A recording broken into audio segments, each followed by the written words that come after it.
এটাকে আপনি কীভাবে দেখছেন? দেখুন, রেশন দুর্নীতি মামলায় যে জামিন পেয়েছেন প্রাক্তন খাদ্যমন্ত্রী জ্যোতিপ্রিয় মল্লিক, এটা আইনি বিষয়, এর ওপর কোনো রাজনৈতিক মন্তব্য হয় না। এটা আইনের একটা প্রসেস, তিনি জামিন পেয়েছেন।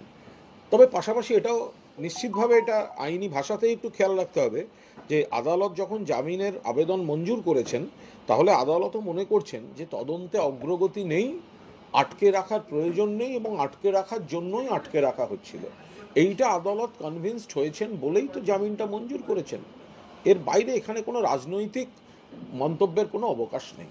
অনেক সময় দেখা যাচ্ছে যে এইসব তদন্তের ক্ষেত্রে আগে ভাগে হাজার হাজার কোটি টাকার দুর্নীতির কথা বলা হয়, তারপর কোর্টে গিয়ে সেগুলো পর্যাপ্ত তথ্য প্রমাণ থাকে না। দেখুন, এজেন্সি আমরা তখনও বলেছি যে প্রথমেই যে গল্পগুলো ছড়িয়ে দেওয়া হয়, বিভিন্ন সূত্র মারফত পাওয়া যাচ্ছে বলে যে সমস্ত চারপাশে খবর ছড়ানো হয়, তাতে ধৃত ব্যক্তি বা তার দল বা তার সরকারের একটা মেলাইন করার চেষ্টা সেন্ট্রাল এজেন্সির তরফ থেকে হয়, যেটা বিজেপির রাজনৈতিক স্বার্থ চরিতার্থ করে। পরে দেখা যায় অগ্রগতি আর তদন্তে নেই, তারপর দেখা যায় ওই হাজার হাজার কোটি টাকার গল্প, সেটা কিন্তু ঘুরে ফিরে আর তথ্য প্রমাণ হিসেবে সামনে আসছে না। সূত্র বলে যেগুলো চারপাশে ছড়িয়ে দেওয়া হয়, সূত্র চারপাশে খবর দেয়, শুধু চার্জশিটে সূত্র লেখে না। ফলে এই ধরনের বহু ঘটনা আমরা দেখতে থেকেছি।